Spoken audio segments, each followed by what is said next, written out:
welcome, my day walkers, my creatures of the night, my warriors, and everybody else in between. Welcome back to L.E.O. This is the podcast on the infinite frequency where we talk recovery, spirituality, and mental well-being. And I also cover special topics. Now, today is the first part in a mini-series on a land called Doggerland. And what I want to do is walk you through it. But before we do that, let's have a check-in. How are you all? How has life been treating you? I know this is a very, very difficult time of life, a year for many, many people, especially if you're just coming into the recovery realm, or if you're just, trying to find some spirituality along the way and some faith. It can be a very testing time for all of us. Some of the techniques that I have learned is to pause, to take a breath, to avoid crowded places. That helps me. If you're new in recovery, remember you don't have to attend every invitation you're invited to. Especially if it's, if it's going to cause you to go back to your old habits and your old behaviour. So before making a decision to go, ask yourself, are my motives pure? Have I got, do I need to go? And why am I going? And if you can answer all of those honestly and you've got a good reason to be there, feel free to do that. Just then, go there, have an exit strategy. Maybe don't stay as long as you would before. Maybe take a friend or have a somebody on the same journey as you. Like some numbers ready to call if you get squirrely. That's just a little bit of advice. Some suggestions, not advice. Sorry. First of all, as well, before we carry on, just remember, I am completely uneducated. And I couldn't even read and write properly 5 years ago, and I've continued on this journey and found that I've been able to learn just a little bit along the way, not a lot, just a little bit, and that I can now read and converse and construct scripts and stuff that I'm able to articulate in a way that resonates with some people, which is awesome. I want to say welcome to everybody who's listening, wherever you are, and I know that we are wide now. It goes right across the world, which is incredible. I am backing away from doing as many shows as I was, for a few reasons. I've don't want to burn myself out. I've taken on a couple of other tasks. I'm also looking at going into my counselling, because I do want to become a counsellor eventually, so that would be awesome. So I've got lots of things happening, positive things in my personal life. Plus I do some work on TikTok as well. I go on in the evening, and I do that every day, and I will do through December, because I don't want people to be alone. So there's an awful lot going on. So just keep an eye out. I will obviously, I think it's probably going to be one show a week, maybe two at most. They're going to be slightly longer episodes. Like this one will be a bit longer today. I am just sticking with this Doggerland. So the Warriors and the Vikings and anybody else out there who's interested, this is going to be a mini series running across a few weeks. So if that's your thing, just sit back, grab a coffee, grab a cup of tea, put your feet up, and we'll get into that in a moment. You probably noticed there's been another rebrand, and there's a reason for that. I won't go too much into it. I had changed the name and then went to build a website and got... let's put it this way. I misunderstood what I had agreed to, and unfortunately I lost the domain names as well. So I just thought, you know what, I'm just going to make it very simple, and we're going to call it L.E.O, which is my name. And as you know, L.E.O also stands for life equals opportunity. So, but I just thought if I kept it simple, when I tell people what's the podcast, it's L.E.O. and then you'll all be able to find it. Now, it's not Leo's podcast, it's just L.E.O. Oh, sorry about that. So, yeah, that's my equipment. I'm using different equipment today, giving this a test to see how it works, how it comes out, because there's been some distortion and stuff in some of the previous shows. And I don't want to lose any of the content to, dodgy equipment, so to speak. So, yeah, that's that. So without further ado, I think we can get into it. Do you know what? I'll tell you what I fancy. Before we start, how about a tiny bit of Christmas music? That way I can go chuck a cup of the kettle on, have a cup of tea, and then we can crack through it. So tell you what, sit right there. I'm going to turn me, you'll hear it say power on in a minute. That's not my energy. That's just a speaker, so that I can use that to, oh, here we go. So you sit back and enjoy it. Unfortunately, you might be able to hear other noise in the background. If my dog starts woofing or saying hello, that's all good. I will be right back.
Welcome back. Sorry, that went on a little bit longer than I anticipated. Let's just get that to go down and then we can start our we can start the show. So I hope you enjoyed that. All that music is by Kevin MacLeod. He's got a free, royalty-free library on YouTube that anybody can use. He just asked that you accredit him with the work, which I have no issue with, because without that we wouldn't be able to have a little bit of a musical interlude. So let's get into it. You can hear I'm out of breath. I was trying to rush and I trod in my dog's water bowl. Hey ho. Right, let's go. So, Doggerland. Bum ba da dum bum bum. This is the land the land beneath the North Sea. So, they call it Doggerland now. A name pulled from fishing charts and wind farm maps. But long before those machines carved lines across the sea, before fishermen cast their nets into this cold expanse, there was a world here. A world of rivers and forests, of red deer, of orcas, of people who sang to the dawn across the plains where waves now roll. So tonight we dive into that forgotten continent, and it was the bridge between Britain and Europe, the heartland of our ancestors. This is not myth. This is a memory buried beneath the tides. Chapter 1. Birth of a hidden land. So, after the last ice age, around 12,000 BC, the great ice sheets began to retreat. Where there had been glaciers, a mile thick meltwater poured into basins and carved channels. The North Sea was not a sea at all. It was a valley. Rivers ran from what is now the Thames across the Rhine and the Elbe. Imagine that, a single immense river system flowing through open plains of grass and woodland. And this, my friends, my tribe, this was Doggerland. A stretch of land nearly 100,000 square miles wide, and it linked Britain to Denmark, the Netherlands and northern Germany. It was not a barren Tarda, it was alive. Birch and pine gave way to oak and hazel as the climate warmed. Reindeer migrated north, followed by red deer and wild boar. And following them was us. Archaeologists call this the Mesolithic, the Middle Stone Age, the age of hunters and gatherers. But this wasn't people lost in darkness, no. They understood the language of wind and season. They mapped their world through sound, scent, and memory. They were the first true navigators. They were the wayfinders of the North. Chapter 2. The people of the plains.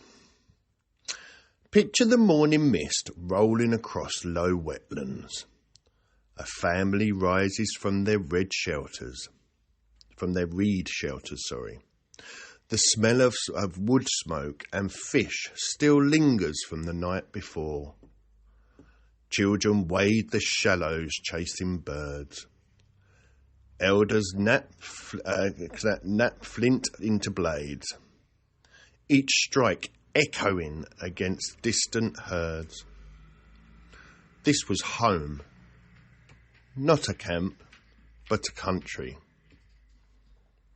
From dredged bones and peat blocks, we know they hunted mammoth, elk, bison and wild horse.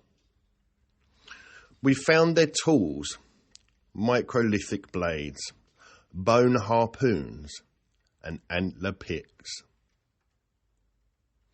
Off the coast of Norfolk, fishermen hauled up a human jawbone, 8,000 years old, and that jaw tells us they were ours. Early Europeans, not some separate species. We even recovered DNA fragments from sediment cores, proof that red deer, brown bear, and humans all shared this drowned landscape. Think of their world: gentle hills, lakes, glinting underneath the northern sun, herds moving with seasons, and scattered across it, circles of stones, burial grounds, places of ritual. It was a sacred geography, mirrored later in the myths of Scandinavia and Albion. Long before men built Stonehenge, Doggerland has its own silent temples, grooves, clearings, raised mounds of earth where the people spoke with the spirits of the land. Chapter 3. The Shape of the World. Through modern science, we began to see Doggerland again. Oil companies mapping the seabed with seismic data stumbled upon something extraordinary. Rivers, lakes, and ridges hidden under the sediment. One of them, now called the Shotten River, once ran for hundreds of miles through what is now open water. Geologists stitched these fragments into a map, a ghostly atlas of a lost country. The Dogger Bank itself, where trawlers now drag their nets, was a high ridge, a long, low hill rising above fertile plains.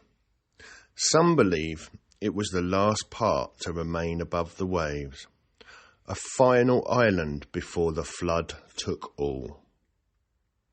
The climate warmed, and this was between 8000 BC and 6000 BC.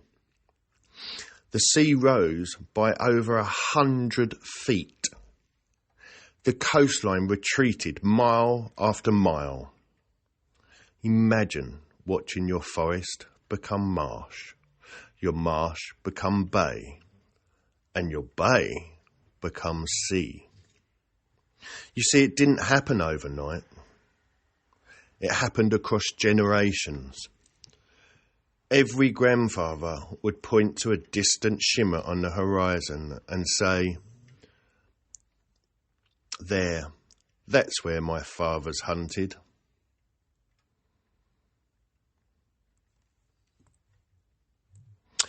The drowning begins, chapter 4. You see, nature does not always move slow, and around roughly 6200 BC, something immense occurred. The Storgate slide. Storgate slide, a submarine landslide of Norway's coast. A chunk of seabed larger than Scotland collapsed. Now this displacing billions of tons of rock. The result was a tsunami, possibly 60 feet high, racing across the North Atlantic. The waves smashed into the coasts of Scotland and Netherlands. It surged over the remaining Dogger Bank. For those living there, if any still were. It must have been an apocalypse. The fire snuffed out in a single surge, the gods roaring from beneath the deep. When the waters calmed, the landscape was gone. What had been a homeland had become a seabed. The people fled westward into the highlands of Britain or east into Europe. And over time, well, the story turned into silence, and it seems to have been forgotten.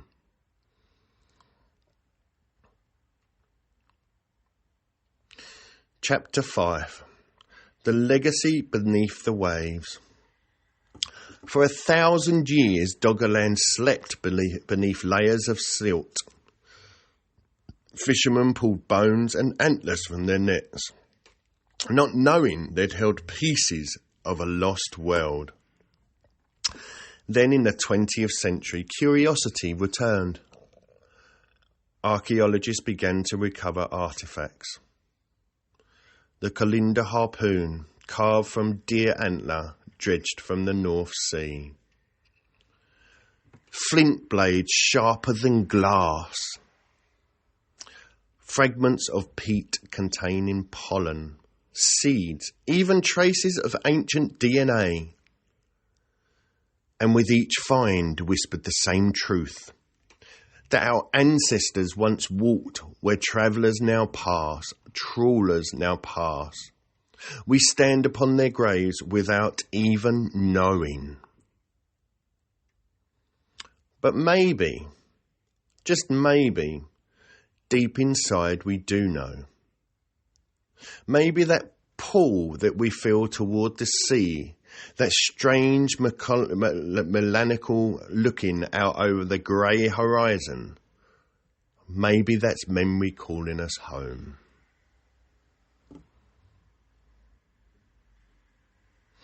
And so now we move into chapter 6, the last part in this episode. Reflection of the Wayfinder. They say memory lives in water. Every tide is an echo of what came before. Doggerland reminds us that nothing on this earth is permanent. Power on. Not nations. Mode. Pairing. Not cities. Connected. Not even continents. And yet, what was lost is never truly gone. It awaits beneath the surface, whispering through the currents. When I speak of the Wayfinder's path, this is what I mean. Walking not only through space, but through time, learning the lessons left beneath the waves. The people of Doggerland, the rising sea, was never the end to their world. To us, a warning and a promise that everything changes, something endures, the courage to adapt, to move, to remember. So take a breath, close your eyes and listen. The North Sea carries their heartbeat.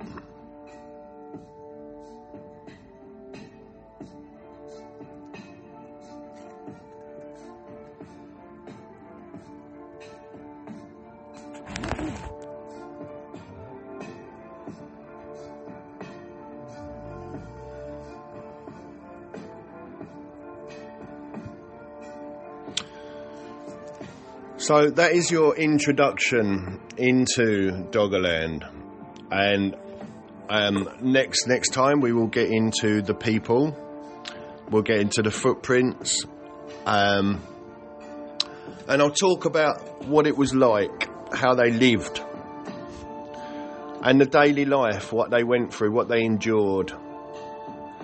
We'll look at the animal world.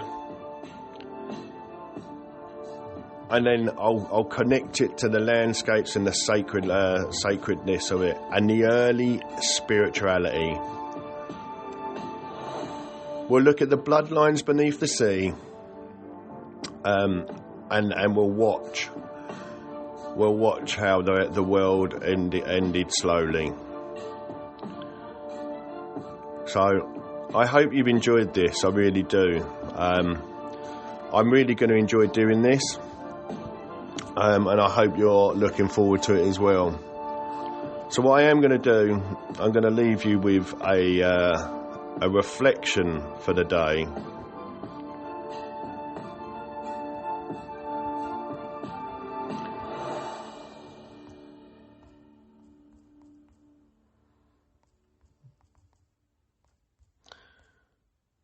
And the music we're listening to again is by Kevin MacLeod, I believe. Oh no, this one is by Alexandra Nakarada.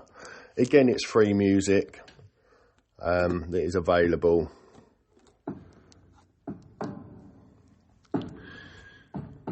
So, I'm going to leave you with this reflection. Doggerland is not just lost land. It is a remembering. Once where there is now cold water and shipping lanes, there were fires, footprints, laughter carried on the wind, hand-shaping tools, stories and futures. And then the sea came, not with cruelty, but with inevitability. You see, Doggerland reminds us of truth, and modern man tries to forget.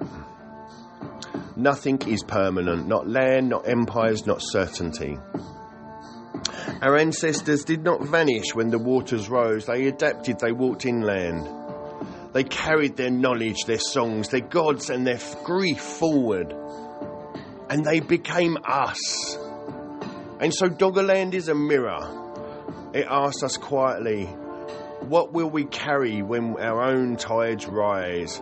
What knowledge will survive when comfort sinks? What values will stand when systems fail? We like to believe collapse is something happens to others, to ancient people in the distant times, but Doggerland whispers that collapse is part of the rhythm of life. And survival belongs not to the strongest, but to the ones who remember who they are. The sea did not erase Doggerland, it preserved it. Beneath the waves, the past waits, not to haunt us, but to guide us. Because buried history has a habit of returning when humanity is ready to listen again. And maybe that's why we feel it now. That pull, that ache, the sense that something was lost and must be found. Doggerland is calling us back to humility, back to the land, back to each other. Not to live in the past, but to walk forward with memory of who we have always been.